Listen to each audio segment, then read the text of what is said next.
Famers on the program. John Elway first up, Kurt Warner after that. And then hour number 3, you're the Hall of Famers. We'll take your phone calls throughout. 844-204-RICH is the number to dial right here. Week 16 was off the hook, drunk, however you want to call it. So much to talk about. The college football playoffs was quite sober. And so there's lots to talk about in the football world with you. 844-204-RICH, number to dial, whether you're watching us on Disney Plus or the ESPN app, or you're listening to us on ESPN Radio, presented by Progressive Insurance, or Sirius XM Channel 80. The Overreaction Monday podcast about the crazy Week 16 is already up for you to check out on our YouTube channel, youtube.com/Rich Eisen Show, or wherever you get your podcasts. Hopefully, you're just already on our RSS feed for all 3 hours of this show every single day. And Chris Brockman and I already recorded it. So, Chris, we're in the second part of our doubleheader today. Yeah, buddy. Great to see you. Good to see you. DJ Mikey D is in D's Nuts back morning, in his Rich. chair. TJ Jefferson, the candle is lit. Good to see you, sir. What's up, fellas? Good to see you, What's up, all man? of you out there. Let's do it. So much to discuss. Monday Night Football between the 49ers and the Indianapolis Colts. If the Niners, who had their playoff ticket punched by the loss, if you will, of the Chicago Bears winning on Saturday night, and then the 49ers just chilling out, the loss by the Detroit Lions. Aaron Rodgers punched 2 playoff tickets in beating the Detroit Lions. He punched the playoff tickets of, yes, the Chicago Bears, and also the 49ers. They're already in the playoffs. They could still win the 1 seed if they beat Phillip Rivers tonight. The Indianapolis Colts loss puts 3 AFC teams in it. The Buffalo Bills, the Los Angeles Chargers, who are red hot, but everybody's having their beer held by the smoking hot Jacksonville Jaguars. All 3 of those teams get in the playoffs if the Indianapolis Colts lose tonight. So that's what's at stake on Monday Night Football. We'll get you ready for that game. 844-204-RICH, again, the number to dial. It's crazy, man, what's going on in Week 16. We saw the way the Thursday Night Football game between the Rams and the Seahawks ended. Then we saw the way the Saturday night game between the Bears and the Packers ended. Both games in overtime, both games with a walk-off score. The first ever 2-point conversion walk-off in overtime history, with the Seahawks taking that, and then Caleb Williams going up top to call ball game on the throw to DJ Moore. And then comes the Steelers and the Lions and the way that game ended. But before that, the Pittsburgh Steelers were putting the bang thing on the Detroit Lions in the house, where the Lions play much better football this year than not. And I know Pittsburgh Steeler fans on the western part of the great state of Pennsylvania, Commonwealth of Pennsylvania. There you go. Let's not get it twisted. It's a Commonwealth. Thank you, sir. Yes, sir. On the eastern part of the Commonwealth, there's been a lot of hand-wringing and craziness about the conversation in relation to the 2023 season coming back again in the form of the 2025 season for the Eagles. And I said, relax. The Raiders and the Commanders are coming up, and those are winnable games, get-right games, and the Eagles have gotten right, and they have now gone back-to-back as the NFC East champions, the first repeat champions of that division since the Eagles did it in the first 2 years of NFL Network's creation. And on the opposite end of the state, I wasn't feeling so comfortable about telling the Steelers fans to relax, because Aaron Rodgers had already said, I'm not telling them to relax, we're good. Tranquilo. And he's the one who came up with the RELAX business to begin with. And I'll be honest with you, with them going 6-6 and then beating the Ravens, I was wondering if this was going to turn out any different than the last handful of seasons in Pittsburgh, where they limp into the playoffs and get one and done in the playoffs.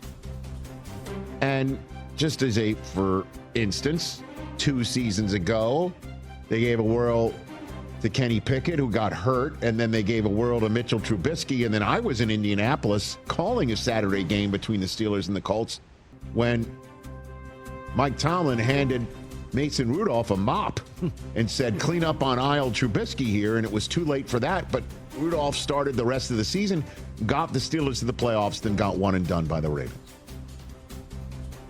And then last year, they started with Justin Fields, handed things off to Russell Wilson, who went 6-2, and then started to fall off the radar screen.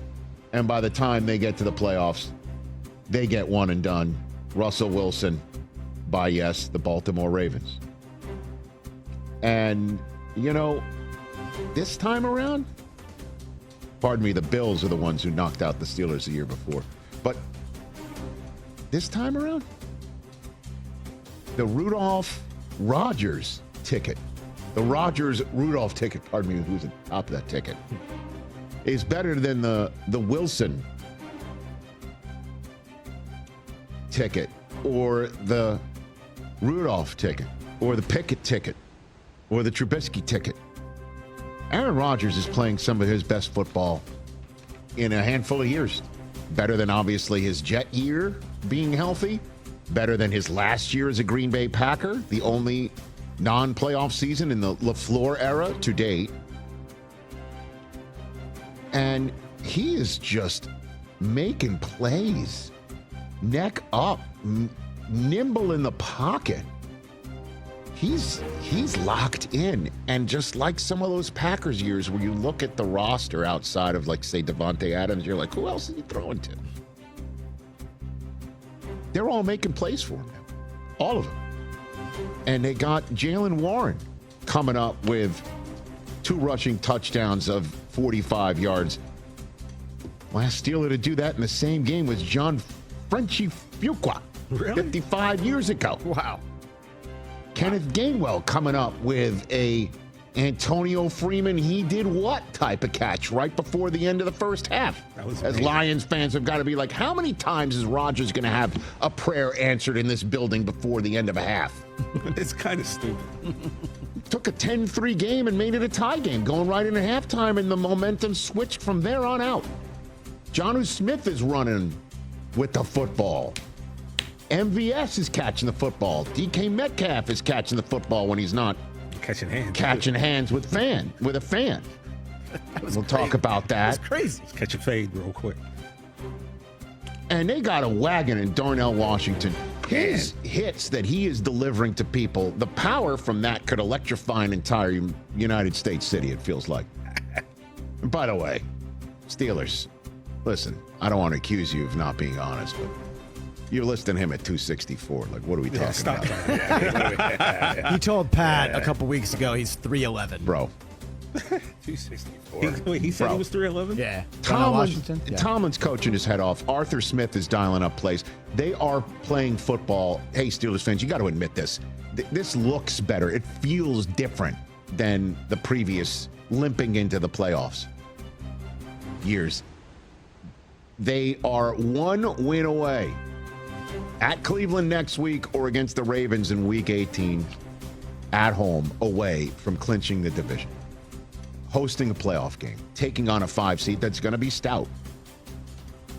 But I'll tell you what, man, going from Pittsburgh into Detroit, it helps to have a guy like Aaron Rodgers who's like, this is my 19th career win against this team. You know that end zone that I was thrown into? You know, I mean, I've thrown Hail Marys here before. It's nothing. You know what I mean? Like, it's different. It feels different. Yeah.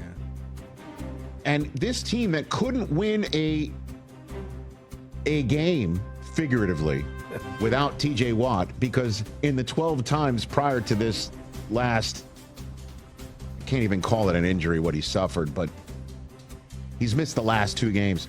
They've only, in the 12 previous times, they did win only 1 game. That's it, 1-11. They've now won 2 in a row without him. The defense is balling out.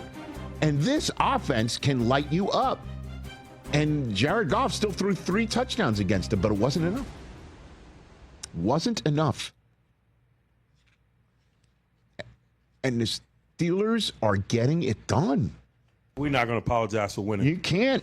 They're getting it done, man. They are getting it done. Coming up, they came up the defense with the first quarterback sack in the end zone for a safety.